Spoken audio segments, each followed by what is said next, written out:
그래서요, 제가 기도하고 시작하도록 하겠습니다. 네, 네, 사랑하신 하나님 아버지, 이 수요일 저녁에 우리를 불러주셔서 감사합니다.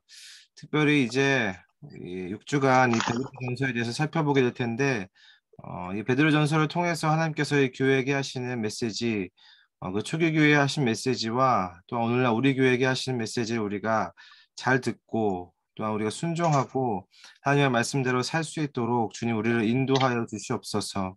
하나님 교회에 소망을 두신 주님, 이 교회 가운데 하나님께서 하신 말씀들 우리가 듣고 순종하기를 소망합니다. 하나님 6주간 시간 가운데 주님께서 지켜주시고 보호하여 주시옵소서. 감사드립니다. 예수님의 이름으로 기도합니다. 아멘. 네, 감사합니다. 네. 그 오늘부터 이제 한 6주 동안에 제가 이제 베드로전서 이제 강의를 할 건데요. 네, 떨립니다. 떨리고 그 혹시 그 제가 이번 주에 그 1층에다가 요거 제가 필기할 수 있도록 이거 뽑아서 놨는데 혹시 보셨나요? 이거 다들 가지고 네, 계신가요? 그렇습니다. 네네, 이거 네, 하신 분들 저한테 오셔서 예, 말씀해 주시면 아니면 카톡 보내주시면 제가 이거 뽑아서 예, 드릴게요. 근데 내용 보시면 알겠지만 별거 없습니다. 네, 첫 장에 일단 뭐 그 공동선신 이야기랑 베드로 서론하고 나머지는 이 말씀을 다 넣었어요. 예, 이 말씀을 다 넣은 이유가 뭘까요? 네, 강의가 이 말씀 한 절 한 절을 이제 좀 구석구석 언제 베드로전서를 이렇게 구석구석 살펴볼까 싶을 정도로 좀 자세하게 좀 이렇게 살펴보고 뭐 제가 뭐 이 해석을 뭐 정확하게 한다 이러기보다는 같이 좀 이거를 이제 한 절 한 절씩 읽으면서 이 베드로전서를 좀 음미하는 그런 강의 시간이었으면 좋겠습니다. 그래서 좀 강의가 지루하시더라도 편하게 좀 들어주셨으면 좋을 것 같아요. 그래서 제가 이번 계속 이제 수요일마다 이렇게 강의를 하는 기회가 이제 종종 올 텐데, 지난번에 제가 야고보서를 살펴볼 때도 이야기했지만, 저는 이 공동서신에 대해서 좀 계속 나누려고 해요. 우리가 공동서신 7권 있는데, 그걸 좀 차근히 좀 나눠보면서, 우리가 바울서신은 좀 익숙하죠. 네, 바울서신의 메시지와 뭐, 율법과 뭐 믿음, 뭐 행위 이런 거에 대해서 우리 익숙한데 좀 덜 익숙한 이 공동서신 어떻게 보면 좀 블루오션을 전 좀 공략을 해보고자 이 공동서신을 좀 이야기를 하려고 합니다. 그래서 이번 시간에는 이 우리가 살펴보는 베드로전서도 이 공동서신에 속해져 있거든요. 그래서 베드로전서를 살펴보기 앞서서 오늘은 이 공동서신이 무엇이고 또한 공동서신은 이 다른 서신들과는 또 어떤 다른 특징들, 어떤 특징들인지 그것을 먼저 큰 틀 안에서 먼저 다룬 다음에 그 공동서신 안에서 그렇다면은 베드로전서가 어떠한 역할을 하고 있는지 그 이야기를 좀 해보려고 합니다.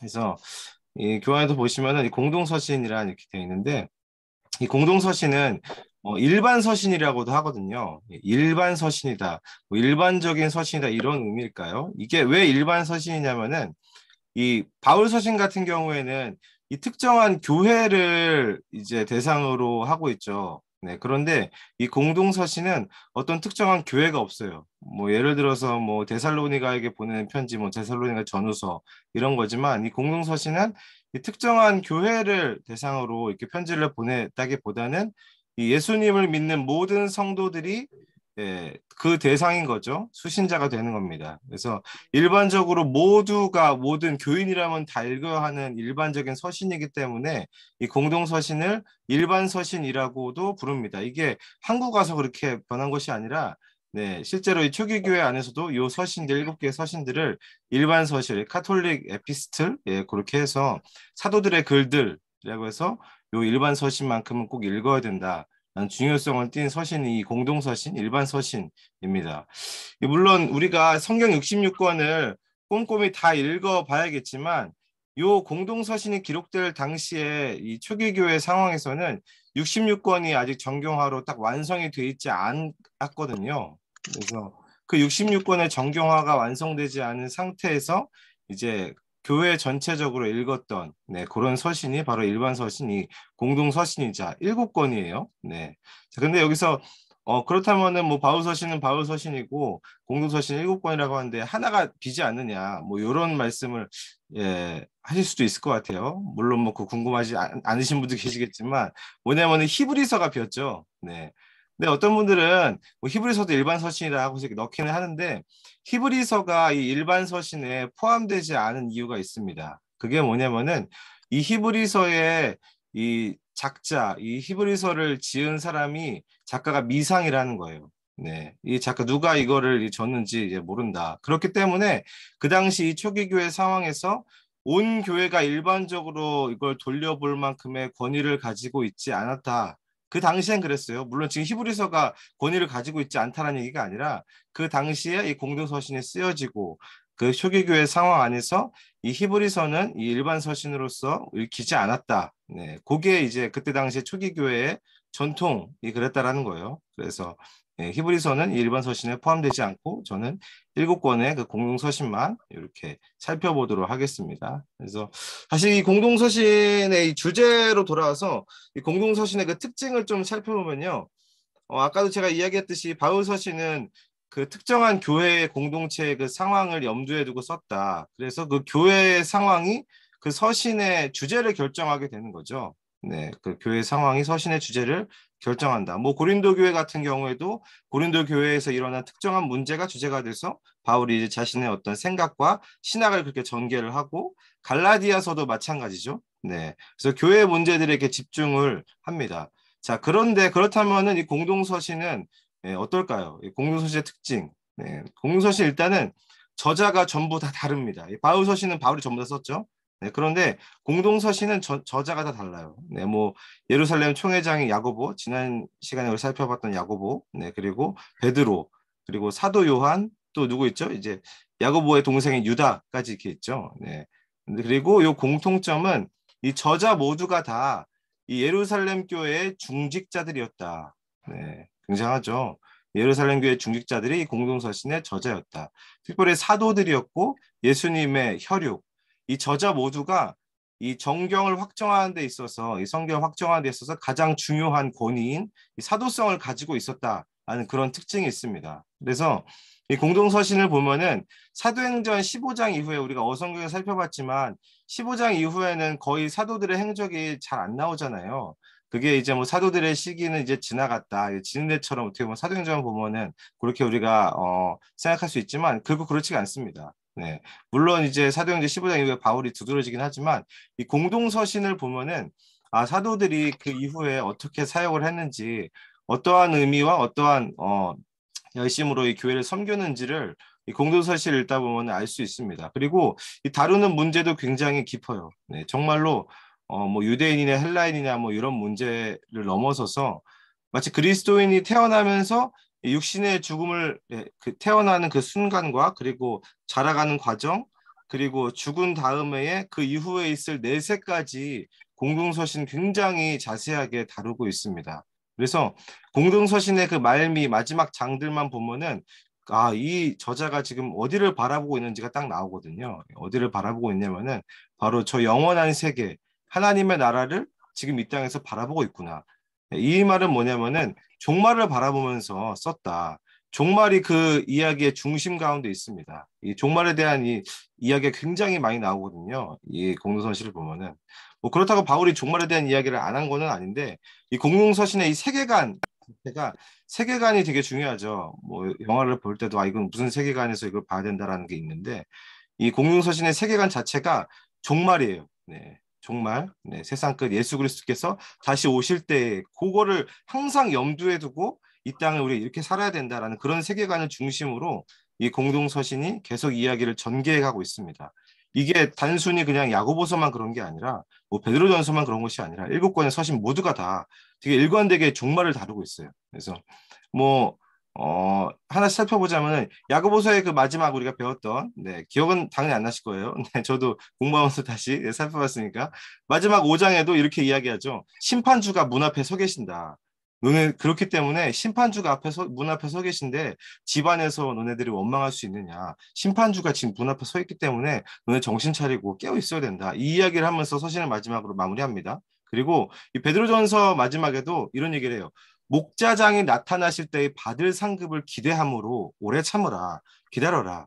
예, 다시 오실 예수님에 대한 언급이 나오죠. 그리고 베드로 후서는 아예 대놓고선 그 종말에 일어날 일들, 막 불이 막 그 온 세상을 다 집어삼켜가지고 다 모든 물질이 풀어진다. 그리고 새 하늘과 새 땅을 우리가 바라보면서 가야 된다는 얘기를 하면서 베드로 후서도 이 종말에 대해서 이야기를 합니다. 요한서신은 또 어떻습니까? 요한 1서도 보면은 이 마지막 때를 살아가는 이 하나님의 이 자녀들의 사랑과 새 언약이 결국엔 예수님을 통해서 어떻게 성취될 것인지 종말을 바라보고 있습니다. 또한 유다서, 네, 유다서도 마찬가지죠.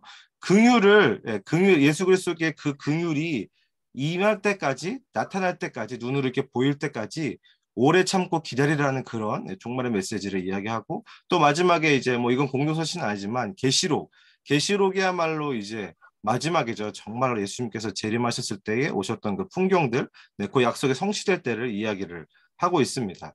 자, 그렇다면은 이 공동서신에서 이 종말에 대한 이야기가 많이 나온다. 종말에 대한 메시지, 이 마지막 때에 대한 메시지를 강조하고 있는 이유는 뭘까요?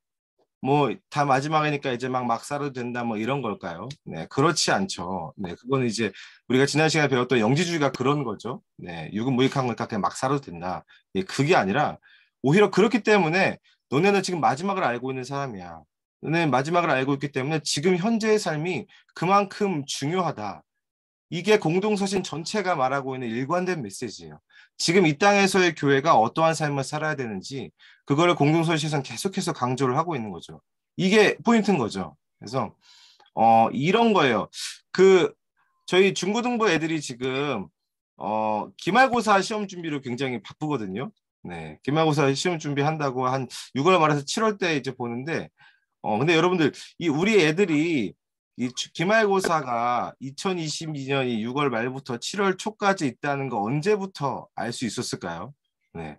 언제부터 우리 아이들이 알았을까? 시험 기간 이때야라고 말했을 그때부터 알았을까요? 아니에요. 네. 중학교 들어오자마자 학교 들어오자마자 이맘때쯤 시험이 있겠구나라는 거를 실은 애들은 다 알고 있어요. 단지 그거를 알고 싶지 않을 뿐이에요. 그걸 지금 기억하고 싶지 않을 뿐이지 그거 이미 다 알고 있는 거거든요. 그 종말의 때, 그 시험의 때가 결국엔 올 것이다. 우리의 공부 학업하고 이제 공부했던 것들을 결실을 맺고 증명해 보여야 될 그때가 6월 말 7월 초에 있을 것이다라는 거를 이 아이들이 다 안다는 거죠. 네. 그래서 자, 이거를 알았다라는 건 그렇다면 뭘 해야 될까요? 어차피 나는 뭐 시험이랑 상관없으니까 그냥 마음껏 놀자 이럴까요? 이럴 애들 아무도 없습니다. 네. 심지어 공부 아예 안 하는 애들도, 공부에 생각도 없는 애들도 그 시험 기간만 되면 막 아는 소리 하면서 목사님 뭐 교회 못 나올 것 같아요. 막 이러죠. 하지만은 네, 저한테는 씨알이 안 먹힙니다. 네, 무조건 다 나오고 엄마 아빠 전화해가지고 나오게 하지만 네, 이런 거라는 거죠. 이 마치 시험을 6월 말 7월 초에 치는 거를 아는 것처럼 예수님을 믿는 사람들에게 있어서 종말이란 그렇게 너네들도 알고 있는 거야. 그렇기 때문에 너는 현재의 삶을 어떻게 살아야 되겠니? 라고 물어보는 것이 이 공동서신의 물음이고 또한 그 내용이다라는 거예요. 그래서 이 공동서신은 종말을 말하면서 오히려 이 성도들의 마지막 결론은 이 현재 지금의 삶 속에서 계속해서 드러내주고 있다라고 이야기를 해요. 네. 우리가 이렇게 소위 이렇게 얘기하죠. 예수님 믿었으니까 어차피 우리의 마지막은 천국이야. 천국 갈 거야. 이거는 확신이야. 구원의 확신이 있어. 라고 이야기하지만 너가 정말로 하나님 나라에 들어갈 것인지 정말 하나님 나라의 백성인지는 뭐 너가 마지막 때에 어떤 사람인지에 대해서는 이미 지금 너의 삶 가운데 막 드러나고 있어. 네가 지금 보여주고 있는 거야. 증명하고 있는 거야. 라고 말하는 것이 이 공동서신의 메시지다라는 겁니다. 그래서 지금 이때를 살아가는 지혜, 지금 이때에 예수님을 믿는 성도들이 어떻게 살아야 되는지에 대한 지혜와 그 방법이 나와 있는 것이 이제 공동서신이다. 예, 다시 말해서 예수님을 믿고 천국 가는 그 복음, 그 하나님 나라의 복음, 이 땅에서 누리는 그 하나님 나라란 과연 무엇이고 이 땅에서 어떻게 그걸 누리면서 살아갈 것인가? 네, 이겁니다. 그래서 이 공동서신의 주제는 항상 교회와 세상을 두고서는 이야기를 하고 있어요. 누구라고요? 네, 교회와 세상. 네, 요 관계를 염두에 두고 계속해서 이야기를 하고 있는 겁니다. 그래서 얼마 전에 그 종영했던 드라마, 여러분 혹시 드라마 좋아하시는지 모르겠는데 전 드라마 진짜 좋아하거든요. 그 나의 해방일지라고 혹시 보신 적 있으세요? 네, 그거 본 적 있어요? 얼마 전 종영했었는데 아 보신 분 계시네요. 네, 진짜 재밌게 봤는데 거기서 그 여자 주인공 미정이 이런 얘기를 해요. 예, 죽어서 가는 천국 따위는 난 필요 없다. 나는 이 땅에서 천국을 볼 거다. 저 그 얘기를 듣는 순간 야 이거 예수 믿는 사람이 이거 썼구나. 그 이후에 그거 한번 드라마 꼭 보세요. 아 진짜 이거 이 하나님을 믿는 사람이 정말 고민해서 이제 이걸 썼구나라는 생각이 드는데 이런 거죠. 죽어서 간 천국 물론 분명 있습니다. 저는 미정의 말을 이제 반은 동의하지만 반 동의하지 않아요. 네. 죽어서 가는 천국 정말 필요하죠. 네. 그 필요합니다. 그런데 지금 이 땅에서 누려야 할 천국도 반드시 있다라는 거예요. 그거를 지금 성경에서는 이야기를 하고 있는 거예요. 네. 자, 그렇다면 이 땅에서 누려야만 하는 천국이 무엇인가? 뭐 세상의 어떤 물질이나 쾌락과 잘됨, 세상에 여기가 천국이다라는 세상의 기준에서의 그 천국인가? 소위 말해서 예수 믿고선 이 세상의 복을 받는 그런 천국인가? 네. 근데 그렇게 이야기하기에는 예수님 믿는 사람들 중에서 부자보다는 가난한 사람들이 훨씬 더 많죠. 네. 자, 그런데 이 공동서신에서 이야기하고 있는 거. 그렇다면 이 땅에서 누릴 천국이 무엇인가? 이미 우리가 야고보서에서 이 천국에 대한 주제들을 우리가 다뤘습니다. 네, 이 하나님 나라를 어떻게 이 땅에서 누릴 수 있는가에 대해서 이렇게 그 야고보서는 이야기하죠.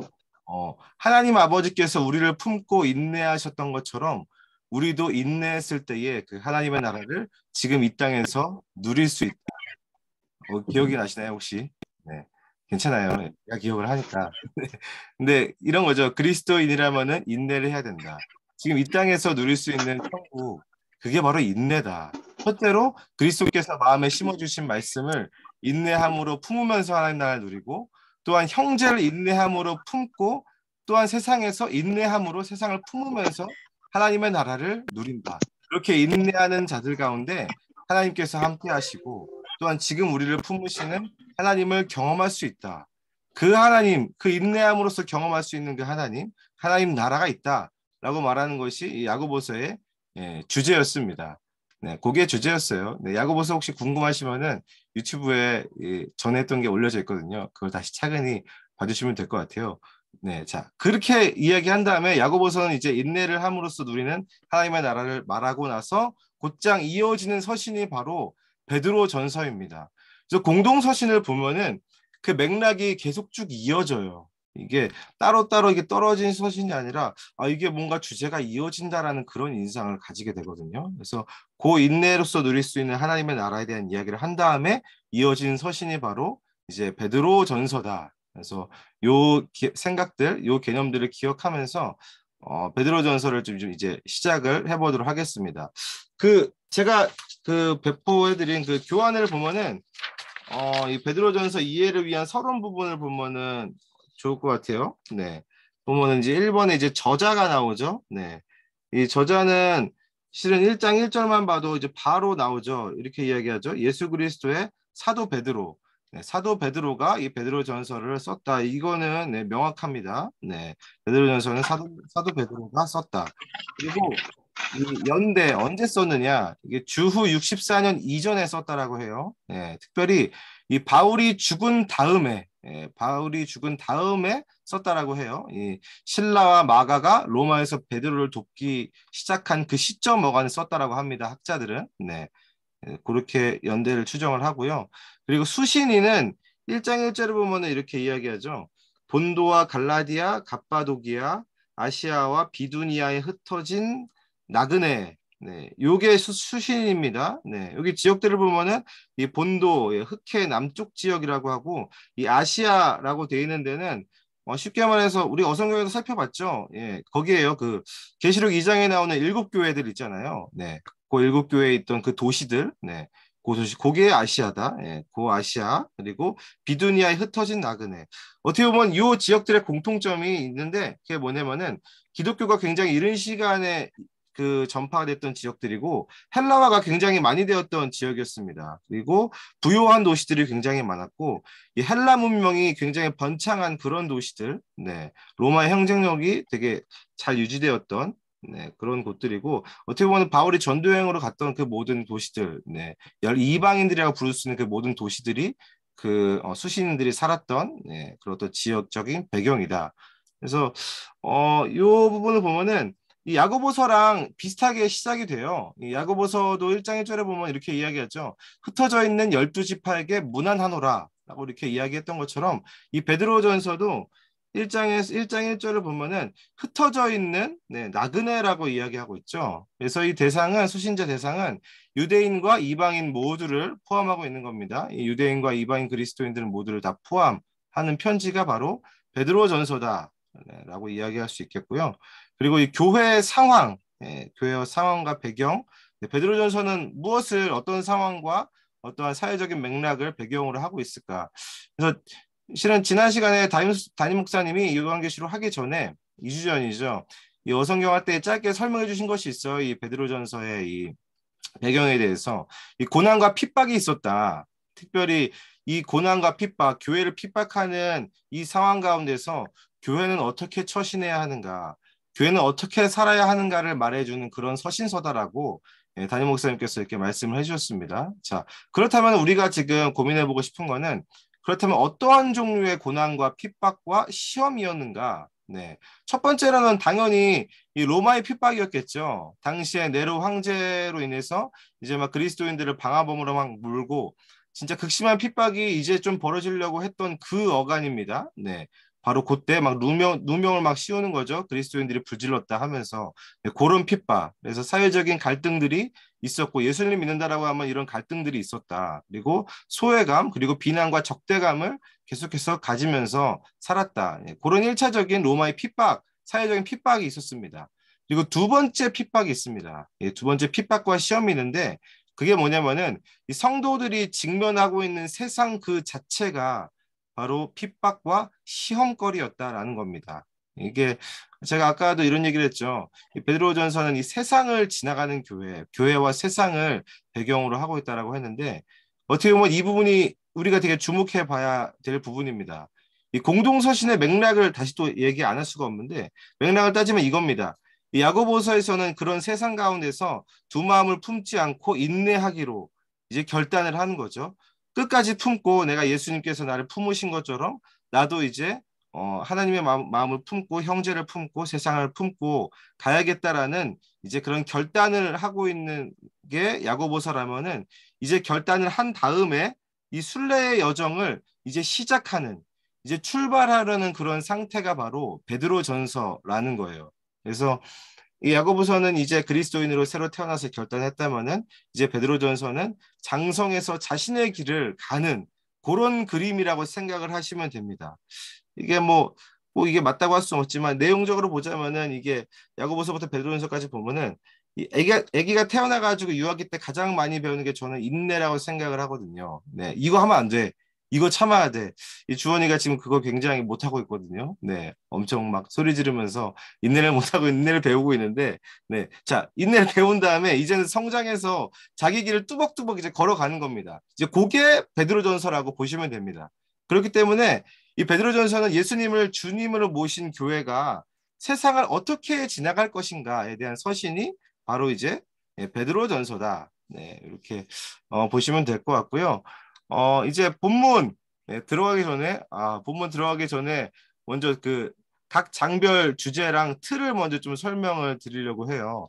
여기 보면은 장별 주제 및 틀이 있죠. 그래서 이렇게 잠깐만 적어 놓으시면 좋을 것 같은데 첫 번째는 1장 1절부터 2절까지는 인사말입니다.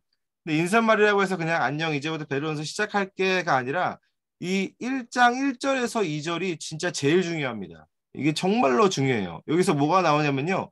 교회의 정체성이 나와요. 네. 어떤 정체성이냐면요. 세 가지예요. 첫 번째는 택함 받은 자들이다. 네, 교회 정체성, 택함 받은 자들이다. 두 번째는 여행자다. 여행자, 나그네다라는 거죠. 그리고 세 번째는 흩어진 교회다. 흩어졌다. 네, 이게 되게 중요합니다. 이게 베드로전서의 구조의 전부예요. 네, 첫 번째 택함 받은 교회, 그리고 두 번째는 여행자, 네, 순례하는 교회라고 할 수 있겠죠. 세 번째는 흩어진 교회. 네, 요 세 가지가 베드로전서 전체의 구조입니다. 네, 이게 어떻게 구조가 되냐면요. 그 본론이 1장 3절부터 5장 11절까지거든요. 근데 첫 번째 1장 3절부터 2장 10절까지가 어떤 내용이냐면은 택함 받은 교회에 대한 내용이에요. 네, 제목을 적어보자면은 1장 3절부터 2장 10절까지가 택함 받은 교회는 어떻게 살아야 되냐, 어떻게 택함 받았으며 어떠한 역할을 이 땅에서 수행해야 되냐에 대한 이야기가 나옵니다. 그리고 두 번째는 2장 11절부터 3장 22절까지거든요. 예, 요 내용의 주제가 순례하는 교회입니다. 순례하는 여행자로서의 교회, 예, 요게 주제예요. 그리고 세 번째는 이 4장 1절부터 5장 11절까지인데, 예, 요 4장 1절부터 5장 11절까지의 주제는 흩어진 교회입니다. 하나님께서 마치 그 마태복음에 나와 있는 말씀처럼 말씀을 이제 땅에다가 막 이렇게 뿌려 놓잖아요. 네, 말씀을 뿌려놓은 것처럼 하나님께서 이 세상에 그리스도인들을 뿌려놨다. 네, 그 얘기가 이제 4장 1절부터 5장 11절까지 흩어진 교회라는 주제로 이야기가 나오고 마지막에 5장 12절부터 14절까지는 맺은 말 이렇게 이야기가 나옵니다. 네, 그래서 오늘 우리가 다룰 부분은 1장 1절부터 12절까지의 그 말씀입니다. 그래서 아까 제가 구조 이야기하면서도 잠깐 언급했지만 이 처음 1, 2절이 진짜로 중요하거든요. 이 처음 1, 2절만 알아도 이 베드로전서의 반은 알았다라고 말할 수가 있습니다. 이 1, 2절에서는 뭐가 나오냐면은 교회의 정체성이 나와요. 교회가 갖던 어떤 정체를 가지고 있느냐, 교회가 도대체 뭐냐, 성도가 도대체 뭐야? 라는 거를 이 1, 2절 안에서 베드로가 한 번에 다 정리를 해요. 그래서 우리 1절을 우리 같이 한번 읽도록 하겠습니다. 제가 읽을게요. 예수 그리스도의 사도 베드로는 본도 갈라디아 갑바도기아 아시아와 비두니아에 흩어진 나그네 여기까지죠. 자, 이 1절을 이제 읽었을 때에 여러분들 인상이 어때요? 네, 1절을 딱 읽었을 때에 네, 뭐 예수 그리스도 사도다, 뭐 베드로다. 근데 끝에 보면 이렇게 이야기하죠. 이 흩어진 나그네. 저는 1절 보면서 좀 뭔가 쓸쓸하다. 이 인생은 나그네길인가? 막 이런 것도 좀 떠오르고 이 정말 좀 뭔가 쓸쓸한 그런 인상을 받았거든요. 1절을 봤을 때에. 그래서 실은 이 1절이 이 교회가 그 당시에 처한 상황을 그대로 이야기를 해주는 거거든요. 그 당시 성도들이 느꼈을 감정, 네, 그 당시 성도들이 느꼈을 그리고 처해 있는 상황에 대해서 1절이 바로 이야기해 주는 거예요. 흩어진 나그네다. 네, 쓸쓸하고 이거 도대체 뭐지? 라는 그런 상황. 네. 근데 2절을 보면은 분위기가 확 바뀝니다. 여기서 반전이 일어납니다. 2절도 우리 같이 한번 읽어보도록 하겠습니다. 시작. 곧 하나님 아버지의 미리 하심을 따라 성령의 거룩하게 하심으로 순종함과 예수 그리스도의 핏부림을 얻기 위하여 택하심을 받은 자들에게 편지하노니 은혜와 평강이 너희에게 더욱 많을지어다. 아멘. 자, 2절을 보면은 인상이 좀 어떠세요? 네, 2절. 아까 1절을 봤을 때랑 2절을 봤을 때의 인상 어떻습니까? 네. 이 사뭇 다르죠. 굉장히 분위기가 갑자기 확 달라지는 것을 볼 수 있습니다. 실은 저는 이 2절을 보면서 저는 울었거든요. 네. 힘든가 봐요. 네, 그건 아니고, 네. 2절을 보면서 울었는데 왜 울었냐면은 이 하나님이 나오니까 울었어요. 너무 감격인 거죠.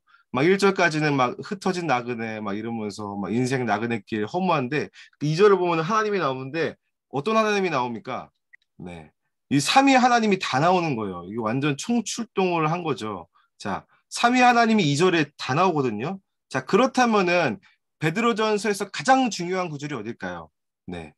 뭐 택하신 족속의 왕 같은 이게 제일 중요할까요? 아니에요. 1장 2절이 가장 중요합니다. 베드로전서는 1장 2절을 기억하면 돼요. 1장 2절만 기억하면 됩니다. 이미 1장 2절에서 모든 게 다 끝났다라는 거예요. 예, 아까 제가 이야기했듯이 1, 2절에서 제가 교회의 정체성에 대해서 이야기한다라고 말씀드렸죠. 자, 교회의 정체성이 여러분들 어디서 나올까요? 너네 도대체 뭐야? 너네들의 정체가 뭐니라는 그 정체성 누가 규명해 줄까요? 네. 하나님이 규명해 주시는 거죠. 지금 그 얘기 하는 거예요.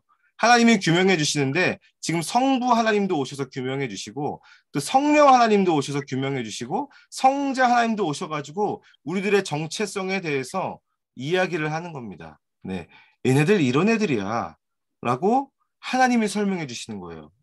굉장한 거죠. 네. 하나님이 우리의 정체를 정해 주시는 겁니다. 요게 진짜입니다. 이게 우리가 잊지 말아야 될 정체성이 2절에 나오는 겁니다. 그래서 2절에 나온 이 삼위 하나님에 대해서 우리가 하나씩 좀 살펴볼 필요가 있거든요. 먼저는 이 아버지 하나님에 대해서 이렇게 이야기하죠. 어, 곧 하나님 아버지의 미리 아심을 따라라고 이야기하고 있습니다. 예, 이 미리 아심, 이 얼마나 위로가 되는 말씀입니까? 이런 거죠. 내가 너네들을 미리 알았다. 그가 미리 아셨다. 예, 그가 미리 우리를 아시고 이런 거죠. 내가 너를 안다라는 거죠. 내가 너의 모든 상황을 다 알고 1절에 그 기분을 안다라는 거예요. 그 흩어진 나그네를 안다라고 말씀하시는 겁니다. 자, 그렇다면은 하나님이 우리를 미리 알았다라고 하면은 과연 언제부터 아셨을까? 요거를 또 생각해 볼 필요가 있습니다. 이 다윗의 시편에 보면은 이 모태에서부터 아셨다라는 그런 이야기가 나오죠. 네. 그리고 바울로 따지면은 에베소서에서 창세 전에 우리를 예정하셨다. 창세 전부터 우리를 아셨다라고 그렇게 이야기합니다. 벌써 안심인 거죠. 이 실은 이 우리 교회가 이 성도라는 게 이 세상이 기획되기 이전에 네, 이미 교회에 대해서 하나님께서 미리 아시고 우리를 정하셨다라는 겁니다. 그리고 나서 창조의 일들이 이루어진 거거든요. 이렇게 창조된 교회가 망할까요? 이렇게 미리 아시고 이렇게 계획했던 교회가 과연 망할 것인가? 이런 생각을 해볼 수 있죠. 네, 안 망한다라는 겁니다. 하나님 미리 아셨다라는 건 그런 의미인 거예요. 네. 우리도 마찬가지예요. 우리 성도 한 사람 한 사람의 이름을 하나님께서 미리 아신 것이고, 그리고 우리 아가페 교회도 하나님께서 미리 아셨다라는 겁니다. 우리가 이 신앙생활을 할 때 보면은 이 이해할 수 없는 일들이 되게 많이 일어나죠. 그리고 모르는 것들 굉장히 많습니다. 이런 거죠. 주님 이거 맞아요? 이거 진짜 모르겠는데요. 근데 예수님 믿는데 이거 진짜 맞아요? 이런 질문들이 생기는 거예요. 이 그 당시 초기교회 성도들도 그랬다는 거죠. 예수님 믿는데 주님 이거 맞아요? 네? 이거 모르겠는데요. 주님 우리 아시는 거 맞아요? 라는 그런 물음들에 대해서 이 베드로가 이렇게 대답하는 거죠. 하나님께서 미리 아셨어. 성부 하나님께서 아셨어라고 이야기하는 겁니다. 굳이 성부 하나님이 아셨다라고 이야기하는 거는 성부 하나님께서 이 세상을 창조하셨기 때문입니다. 지금 그때를 이야기를 하고 있는 거예요. 하나님께서 그 모든 무모한 질문들에 미리 아셨다라고 대답을 하는 겁니다. 자, 그 다음에 성령 하나님에 대해서 이렇게 이야기하죠. 성령이 거룩하게 하심으로라고 이야기합니다. 자, 거룩이란 뭡니까? 예, 거룩. 예, 거룩은 그 구별이죠. 이게 또 우리의 정체성입니다. 네, 우리를 미리 하신 아버지 하나님께서 그 미리 아심을 따라서 성령으로 그 정체성을 부여하셨는데 그 부여하신 정체성이 무엇이냐? 거룩이다. 구별됨이다. 너네를 따로 구별했다라고 말씀을 하시는 겁니다. 이 거룩이 우리 성도들의 정체성이고 교회의 정체성이라는 거예요. 우리가 베드로전서 쭉 보면은 이 거룩에 대한 이야기 굉장히 많이 하거든요. 다음 시간에 살펴보겠지만 1장 15절 16절에도 이 거룩에 대한 명령이 나옵니다. 그리고 2장에서 우리가 아는 그 유명한 구절 2장 9절에도 거룩한 나라다라고 이야기를 하죠. 네, 이게 우리의 정체성입니다. 성령께서 우리 가운데 부여해 주신. 자, 그렇다면은 우리가 우리 자신을 거룩하게 할 수 있을까요? 네, 이거는 당연히 불가능이죠. 우리 자신은 우리가 스스로 거룩하게 할 수 없습니다. 네, 오직 성령이 거룩하게 하심으로 우리는 거룩하게 된 겁니다. 거룩을 그렇게 오는 거룩을 그렇게 입은 것뿐이에요. 그래서 거룩은 철저하게 외부로부터 성령 하나님으로부터 주어지는 것임을 또 강조를 하는 겁니다. 더 나아가서 이 교회가 세상에서 어떠한 자들이냐, 어떠한 정체성을 가지고 있느냐, 거룩한 자들이다, 구별된 자들이다라고 이야기를 하는 겁니다. 요게 여러분 이게 기초예요. 요게 기본입니다. 어디 딴 데 가서도 내가 너무 많이 몰려왔는데 어디로 다시 돌아가야 되지? 나그네 같은데? 라는 상황이 들 때도 이곳으로 와야 돼요. 아, 나는 하나님께서 택하신 미리 하신 거룩한 백성이지. 내 정체성은 그냥 거룩이지. 이거를 기억하면서 이 지점으로 돌아와야 한다라는 거죠. 성령께서 우리 가운데 오셔서 우리를 거룩하게 하셨다. 우리를 구별하셨다. 네. 그렇기 때문에 이 베드로전서는 교회가 이 세상과 어떻게 구별된 곳인지, 성도라면 어떻게 생각을 해야 하는지, 어떠한 삶을 살아야 되는지에 대해서 되게 차분하게 설명을 해줍니다. 자, 그리고 마지막으로 예수님에 대한 설명이 나오죠. 이렇게 이야기합니다. 순종함과 예수 그리스도의 핏부림을 얻기 위하여라고 나오죠.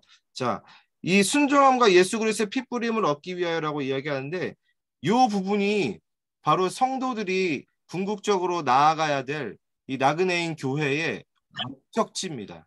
뭐라고요? 네, 목적지예요, 목적지. 네, 여러분 나그네의 가장 큰 특징이 뭔지 아세요?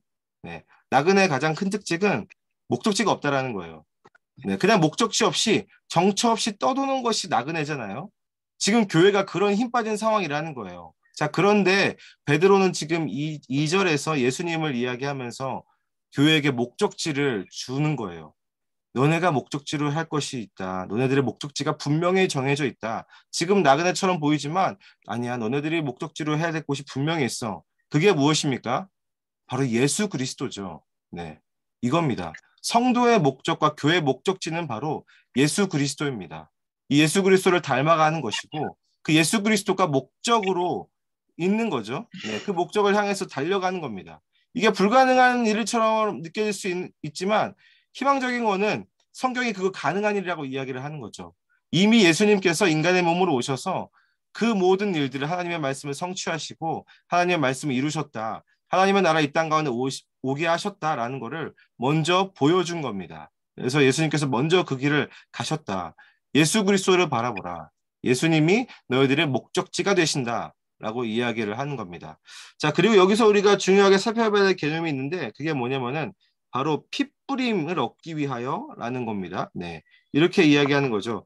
그의 피를 뿌리셨다라는 거예요. 네, 우리를 위해서. 자, 피를 뿌린다라는 거는 뭐냐면요. 출애굽 모티브입니다. 네, 여기서 좀 구약의 개념이 나오는데 제가 야고보서 할 때도 이 구약의 개념들이 신약에 굉장히 많이 인용된다라고 했는데 출애굽기 이야기를 하고 있어요, 지금. 네, 피를 뿌리는 것을 통해서 이 구원받은 이스라엘 백성들의 그림을 지금 보여주는 거예요. 네. 피 뿌림 언제 일어나죠? 6월절에서 일어나죠. 네. 운설주에 네, 피를 뿌리는 거죠.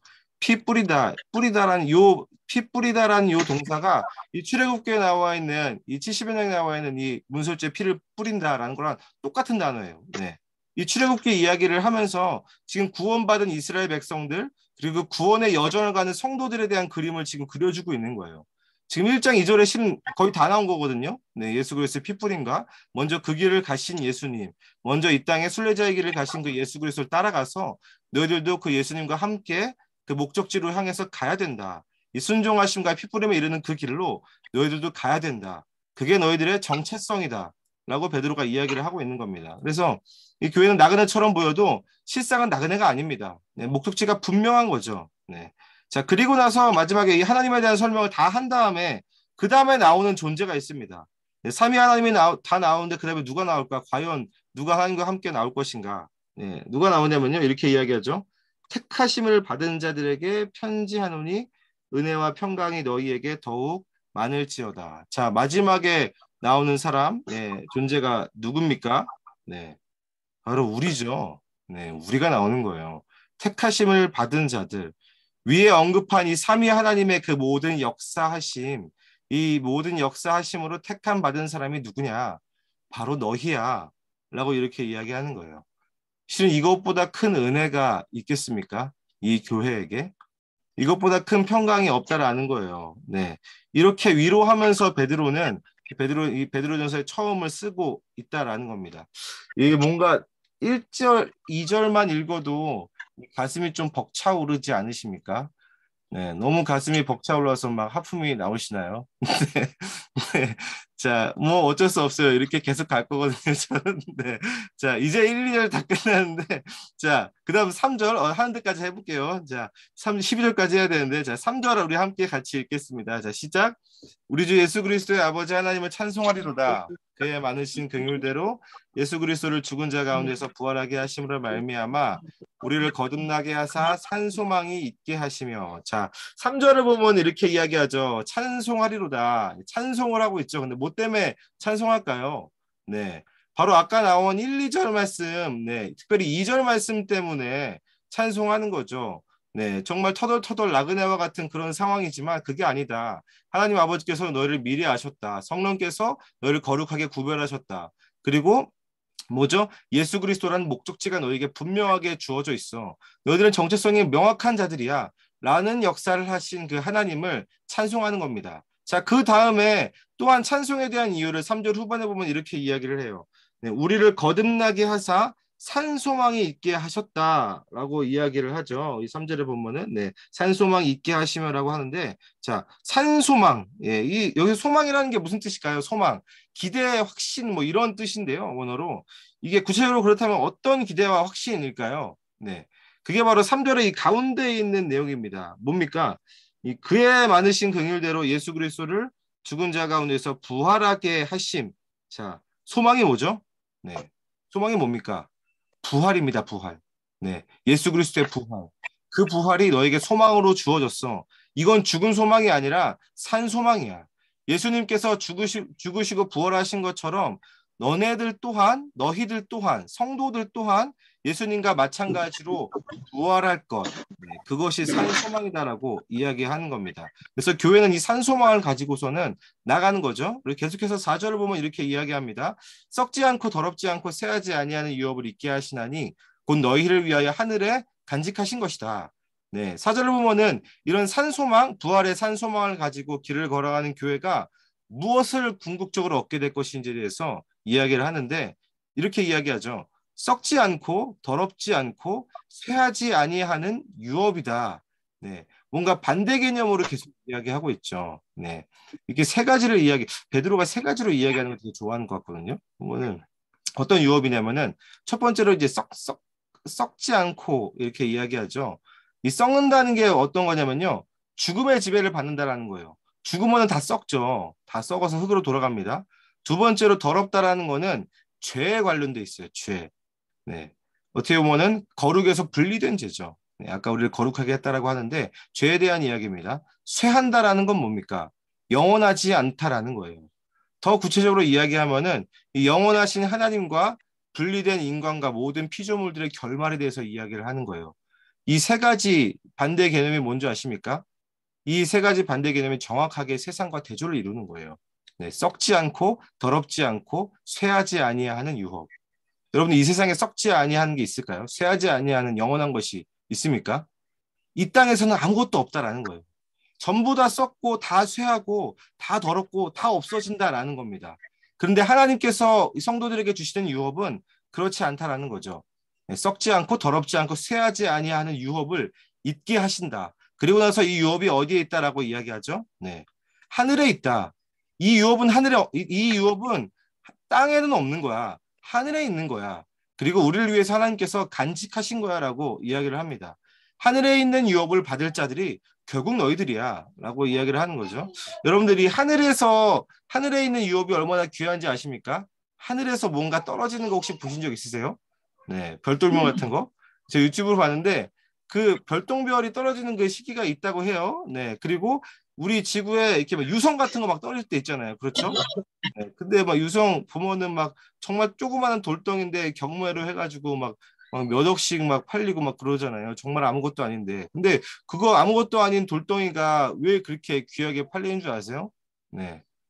이 땅에 없기 때문에 이게 귀하게 팔리는 거거든요. 이 땅에서 도무지 찾아볼 수 없는 물질로 구성됐기 때문에 그게 귀한 거거든요. 네. 제 유성을 예를 들었지만 이 하나님께서 그의 자녀들에게 얻게 될 유업, 하늘에 간직한 유업이 그렇다라는 거예요. 이 땅에 존재할 수 없는 거예요. 이 땅에 없는 것을 하나님께서 주셨다. 그것을 잊게 하셨다. 네. 여러분 이 땅에는 없고 하늘에만 있는 유업. 그거를 한마디로 하면은 뭐라고 표현할 수 있을까요? 네. 그걸 한마디로 우리에게 잊게 하신 유업. 그게 뭘까요? 네. 여러 가지로 표현할 수 있겠지만 하나님의 나라입니다. 하나님의 나라. 네. 천국이라고도 하죠. 하나님의 나라를 잊게 하신 거죠. 그래서 이 땅에서의 성도들과 교회들은 이 땅에는 없는 하늘에 간직하신 그 유업인 하나님의 나라를 유업으로 얻고 또한 그 하나님의 나라를 향해서 끊임없이 걸어가는 나그네다. 라고 이야기를 하는 겁니다. 자, 그래서 1절부터 4절까지 이미 그 중요한 개념들이 다 나온 거죠. 이 땅을 지나가는 나그네 교회의 정체성이 나오고 그리고 그 교회, 그 성도들이 품어야 될 산 소망인 부활, 그리고 그들의 궁극적인 목적지, 그리고 이 땅에서 우리가 누려야 될 하나님의 나라까지 다 이야기를 한 겁니다. 자, 그래서 그 하나님의 나라를 실제로 이 땅 가운데서 계속해서 바라보고 조금씩 이 땅에서 누리는 자들이 누구냐? 바로 교회다. 네, 그 이야기를 하는 겁니다. 자, 그래서 이 진짜 하나님의 나라를 이 땅에서 사는 이 교회 공동체의 삶이 그 당시 초기교회의 이 사회 문화와 세상에서 굉장히 낯설었잖아요. 네, 그렇죠. 우리가 이 사도행전에서도 보면은 막 빈부격차가 없어지는 일들 막 보여지죠. 네. 그래서 막 자기의 물건을 막 통용해서 나누고 막 가난한 자가 없어지고 이게 하나님께서 막 물질을 막 부어주셔서 그랬을까요? 물론 맞습니다. 물론 하나님께서 물질을 막 교회 가운데 부어주시기도 했지만 예, 이런 거죠. 서로의 것을 내 것이라고 주장하지 않는 일들이 일어나게 되는 겁니다. 이 세상과는 완전 다른 거죠. 이 세상 그냥 다 움켜쥐는 거죠. 다 내 거야. 예. 네, 내 것도 내 거고 네 것도 내 거다. 하지만 내 건 네 게 아니야. 요게 세상인데 그것과는 다른 반대되는 개념이 예, 하늘로부터 주어진 거죠. 네, 그런 겁니다. 네, 그게 세상에 없는 것들, 하나님의 나라의 어떤 그 현상이라고 볼 수 있겠죠. 사도행전에 나타난. 그래서 이러한 영원한 하나님의 나라의 유업을 잇기 위해서 너네 교회를 부르셨다라고 이야기를 하는 겁니다. 자, 이것이 우리가 이 땅에서 바라봐야 할 예, 궁극적인 소망해야 될 것들입니다. 제가 아까 3절에서 산 소망의 부활이라고 했죠. 네. 이 우리의 몸이 다시 영원한 육체를 입고선 다시 살아나는 겁니다. 자, 그런데 여러분들 부활은 했어요. 부활은 했는데 부활한 다음에는 우리는 어떠한 삶을 살까요? 네. 부활한 다음에 우리 영원히 산다고 하잖아요. 네. 바로 이 하나님의 나라에서 영원토록 사는 겁니다. 아까 이야기했던 이 땅에 없는 그 하나님 나라의 그 법도와 그 은혜와 그 제도권 안에 그 하나님의 나라를 끊임없이 누리면서 사는 것이 부활 이후의 삶이거든요. 네. 그거를 바라보고 걸어가야 될 것이 네, 존재가 바로 성도다, 교회다라고 이야기를 하는 겁니다. 이게 소망인 거죠. 그래서 이 소망이라는 단어를 좀 묵상을 좀 해보셨으면 좋겠어요. 네, 이 소망이라는 단어가 다시 좀 재정의 할 필요가 있습니다. 그냥 우리가 그냥 막연하게 바라보는 거 예수님 믿습니다, 소망합니다 해서 하는 게 그게 소망이 아니라 그 소망의 내용조차도 우리 가운데 우리의 손 안에 없는 거죠. 이 땅에 없는 것이고 하나님께로부터 주어진 소망이다. 그 소망의 내용도 하나님께서 이미 다 주어져서 하늘에 간직하셔서 우리 가운데 있게 하셨다라는 겁니다. 자, 그리고 이 소망만큼 귀한 것이 5절에 또 나오는데 이 5절도 우리 같이 읽도록 하겠습니다. 네, 시작.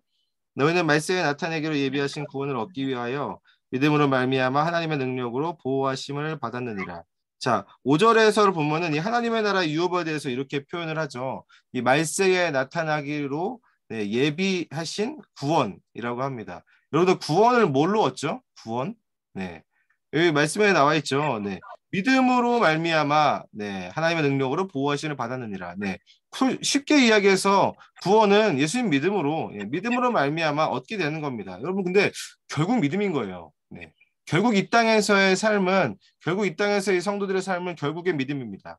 이 모든 사실을 믿음으로 이 신앙생활이 시작되고 이 사실을 계속해서 믿고 신앙하고 소망함으로 이 썩어져가는 세상에서 우리가 견디는 것이고 이 믿음으로 마지막 때에 영원한 하나님 나라의 백성이 되는 것이다. 네, 그 이야기를 지금 하고 있는 거예요. 네, 정말로 이 귀한 이 믿음을 끝까지 지키는 것이 이 땅에서의 성도들의 삶이다. 자, 실은 이 믿음과 구원이라는 것도 하나님께로부터 오지 않으면은 결코 우리가 어떻게 획득할 수도 없는 거죠. 네, 자, 그런데 더 귀한 것이 있습니다. 이 구원과 믿음, 이 하나님 나라 너무 다 귀하지만 그것보다 더 귀한 거. 네, 이 5절 말씀을 자세히 보면요.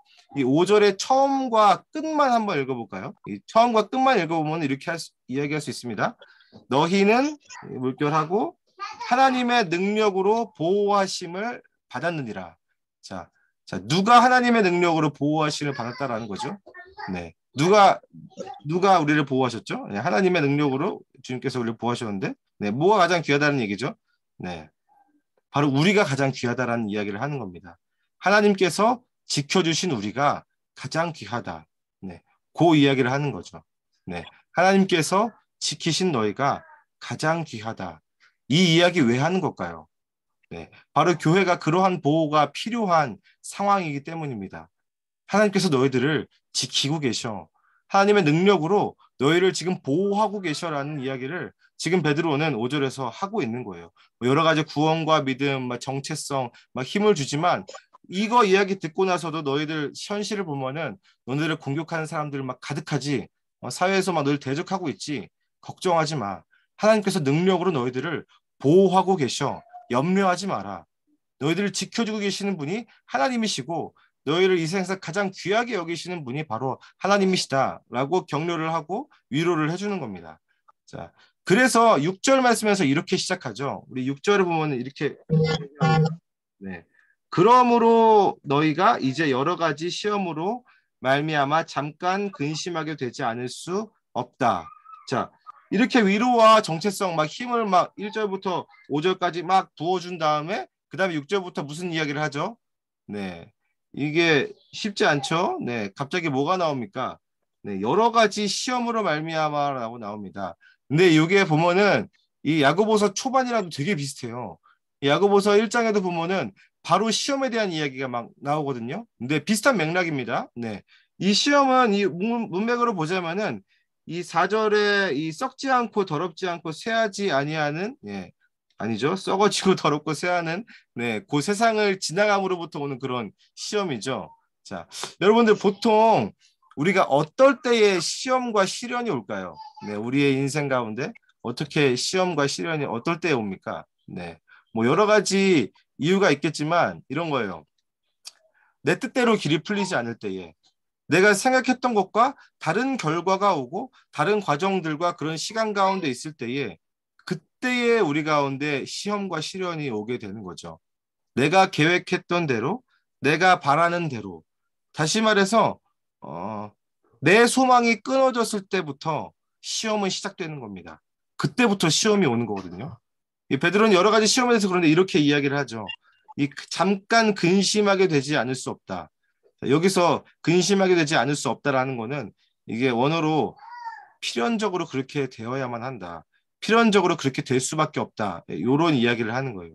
네, 심지어 이 시험이 필연적이다라고 이야기를 하는 거죠. 네, 왜 이게 필연적일까요?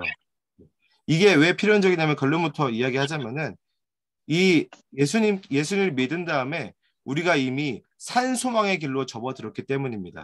무슨 말입니까? 이제 우리의 소망이 아니라 하나님께서 주신 소망으로 살아가는 삶이 시작되었기 때문에 그때부터 이제 세상과 부딪히는 거예요. 네.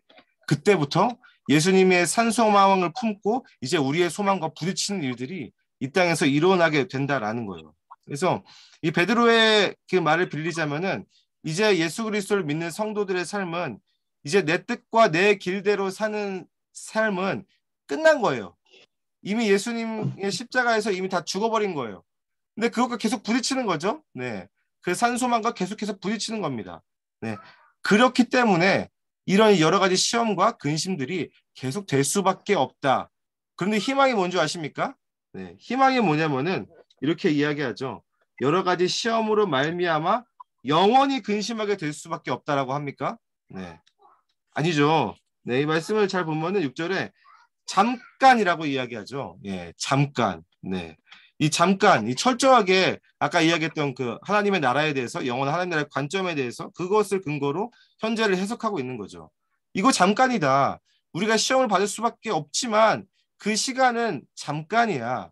그럼 뭐가 영원하죠?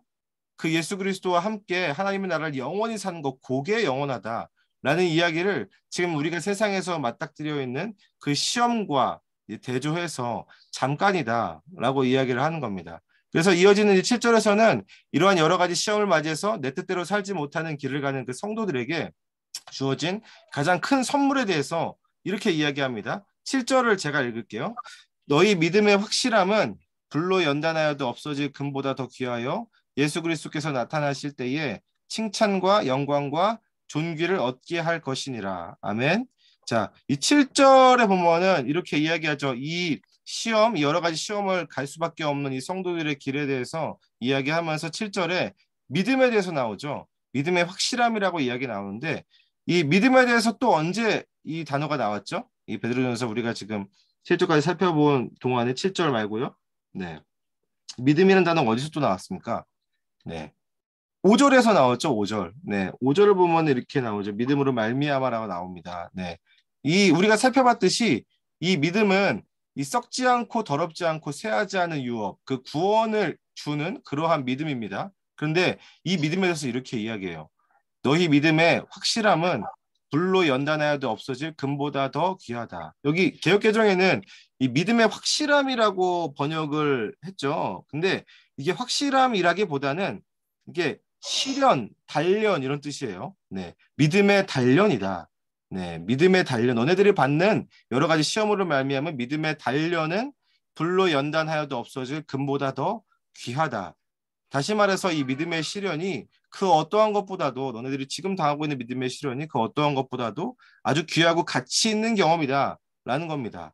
자, 그런데 이런 믿음의 연단, 네, 연단은 무엇이랑 비교합니까?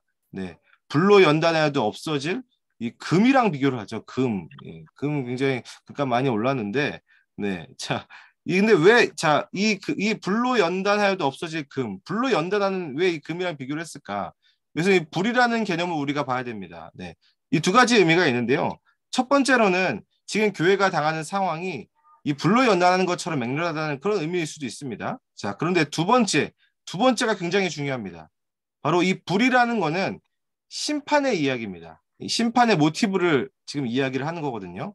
특별히 이 베드로 전후서에서 이 예수님께서 다시 오실 때 있잖아요. 예수님께서 다시 오실 때에 항상 그 옆에 등장하는 단어가 뭐냐면은 바로 이 불이라는 단어예요. 네. 이 최후 심판 때에 이 불이 등장합니다. 예수님께서 오셔서 이 심판의 불로 세상의 모든 것들을 다 소멸하는 그러한 모습들을 막 보여주는데 뭐가 소멸될까요? 네. 이 베드로전서로 따지면은 이 4절에 나왔던 이 썩는 것들, 더러운 것들, 쇠하는 그 세상의 것들이 다 예수 그리스도의 재림 때에 그 심판의 불로 다 소멸되는 거예요. 네. 그게 마지막 때인 거죠. 자, 그런데 그때에 소멸되지 않고 남는 영원한 것이 무엇이냐? 그게 바로 너희들의 믿음이다. 특별히 너희들이 지금 받는 그 믿음의 실현과 그 믿음의 확실함이다. 네. 그거는 결코 소멸되지 않을 것이다라고 이야기하는 거예요. 단지 연단될 뿐이다. 그리고 그 연단의 시간은 지금 너네들이 이 땅에 살아가고 있는 그 잠깐의 시간이다. 그 잠깐의 시간 가운데 진짜로 검증이 된다. 너희들의 믿음이 진짜인지 정말로 그 믿음을 너희들이 지키고 사는지 그게 검증이 되는 그런 시간을 잠깐 너희들이 가지고 있어. 이게 진짜임을 검증받는 시간을 가진다. 그렇기 때문에 성도들과 교회들은 이 땅에서의 그런 잠깐의 연단의 시간을 필연적으로 가질 수밖에 없다. 네, 그 이야기를 하는 거예요. 그리고 그 잠깐의 시간이 지나면 어떤 일이 일어난다고 또 이야기하죠. 7절 마지막에 보면요. 이렇게 이야기하죠. 칭찬과 영광과 존귀를 얻게 할 것이다. 네, 마지막 날에 우리가 받을 영원한 상급에 대해서 이야기를 하는 겁니다. 자, 그렇다면은 이 땅에서는 그냥 여러 가지 시험들만 그냥 버티기만 하면 되는 걸까요? 야, 그냥 예수님 올 때까지 일단 버텨라. 그 이야기만 지금 하는 걸까요? 네. 이제 이 베드로는 8절과 9절에서 이 믿음의 시험의 길을 가는 이 성도들이 누릴 것들, 네. 지금 누려야 할 것들에 대해서 이야기하는데 시간이 3분밖에 안 남았으니까 오늘 8절과 9절까지만 일단 하도록 하겠습니다. 나머지 10절부터 12절은 다음 시간에 할게요. 8절과 9절을 마지막으로 우리 함께 같이 읽겠습니다. 시작. 예수를 너희가 보지 못하였으나 사랑하는도다. 이제도 보지 못하나 믿고 말할 수 없는 영광스러운 즐거움으로 기뻐하니 믿음의 결국 곧 영혼의 구원을 받음이라. 아멘. 자, 이 8절과 9절이 이 믿음의 잠깐의 연단의 이 시험을 겪는 우리, 예, 이 땅에서 그 믿음의 연단의 시험을 겪는 우리들이 누리는 특권인데요. 이렇게 이야기하죠. 예수를 너희가 보지 못하였으나 어떻게 했다고요? 네, 사랑하는도다.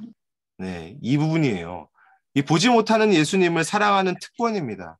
그분과 이 사랑의 관계를 가지는 그 특권, 성도는 이 힘으로 사는 거예요. 이 예수님과 날마다 누리는 이 사랑의 교제, 교회의 능력이 바로 거기에 있다. 이 믿음의 시련을 견딜 수 있는 힘이 바로 거기에서 나온다. 이거는 실제다. 라는 그 이야기를 하는 겁니다. 이 8절과 9절을 보면은 이게 이 시제가 이렇게 되거든요. 보지 못하였으나 과거죠. 그리고 그 다음에 이제도 보지 못하나 믿고 말할 수 없는 영광스러운 즐거움을 기뻐하니 현재입니다. 그리고 9절에서는 믿음의 결국이라고 이야기하죠. 이 미래에 완성될 구원에 대해서 이야기를 또 하고 있는 거예요. 네.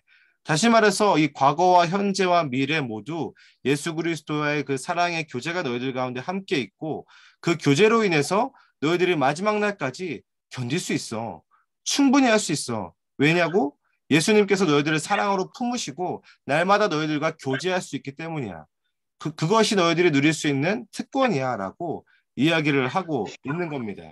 그래서 지금 베드로는 계속해서 이 땅을 지나가는 이 세상을 지나가는 그 교회에 대해서 계속해서 용기를 북돋아주고 정체성을 확실하게 하고 목적을 이야기해주고 위로하면서 벌써 1장의 그런 위로와 가야 될 길들에 대해서 그림을 벌써 다 그려본 다음에 베드로가 이야기를 시작하고 있다라는 겁니다.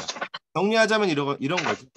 교회는 이 세상에서 봤을 때에 정말 정처 없는 나그네 같지만 그렇지 않다. 정처가 없지 않다. 분명히 목적지가 있다. 그 목적지가 바로 예수 그리스도다. 그 예수 그리스도를 통해서 계속해서 예수 그리스도와 교제함으로 하나님께서 주신 그 영원한 하나님 나라의 유업을 잇기 위해서 나아가는 길. 네, 그 길은 믿음이 그 잠깐의 믿음의 시련이 있지만 그것이 끝이 아니다. 영원한 하나님의 나라가 우리 가운데 약속돼 있다. 그것을 보면서 계속해서 그 예수 그리스도를 찾고 그 예수님과의 사랑의 교제를 누리면서 걸어가야 된다. 네, 그 이야기를 1장에서 하고 있는 겁니다. 네, 여기까지 베드로전서 1장 1절에서부터 이제 9절까지 살펴봤고요. 네, 다음 시간에 10절, 12절 그리고 1장 전체 1장 25절까지 이렇게 보도록 하겠습니다. 제가 기도하고 마치도록 할게요. 하나님 아버지, 특별히 이 교회의 기초가 되시고 교회의 근본이 되신 예수님, 우리가 베드로전서를 살펴볼 때에 주님 우리의 정체성이 무엇인지, 우리는 이 땅에서 어떠한 삶을 살아야 될 것인지 주님 우리 가운데 계속해서 말씀해 주시고 함께하여 주시옵소서. 특별히 우리 가운데 여러 가지 시험들이 있습니다. 이해할 수 없는 일들도 있고 또 우리가 소망한 대로 되지 않는 것들도 너무도 많이 있음을 우리가 경험하면서 힘겹게 살아가고 있습니다. 하지만 주님께서 우리를 미리 아셨다 말씀해 주셔서 감사합니다. 주님 우리를 택하셨다 말씀해 주셔서 감사합니다. 하나님, 날마다 우리를 택하신 그 하나님을 의지하고 또한 예수 그리스도의 사랑의 교제를 누림으로 말미암아 이 모든 믿음의 시련들, 이 시험들, 잠깐 겪을 이 시험들을 능히 이겨낼 수 있도록 주여 붙잡아 주시옵소서. 주님 우리 아가페 교회를 미리 아셨다고 말씀해 주셔서 감사합니다. 그 모든 믿음의 시련들을 능히 통과할 힘을 우리 가운데 이미 부어주셨다고 말씀해 주셔서 감사합니다. 하나님의 말씀을 끝까지 의지하고 따라가는 그리고 날마다 그 예수님과의 사랑의 교제를 누리는 우리 모든 아가페 교회 성도님을 될 수 있도록 은혜를 베풀어 주시고 그 삶을 하나님의 능력으로 보호하시고 지켜 주시옵소서. 그렇게 하실 주님의 이름을 찬송합니다. 감사드립니다. 예수님의 이름으로 기도합니다. 아멘. 네, 강의를 마쳤습니다. 그 교구 모임 우리 하도록 할게요. 네, 고생하셨습니다. 수고하셨습니다. 네. 하기 전에 잠깐 광고할게요. 네네네. 광고해 주세요. 네. 네. 네. 수고하셨고요.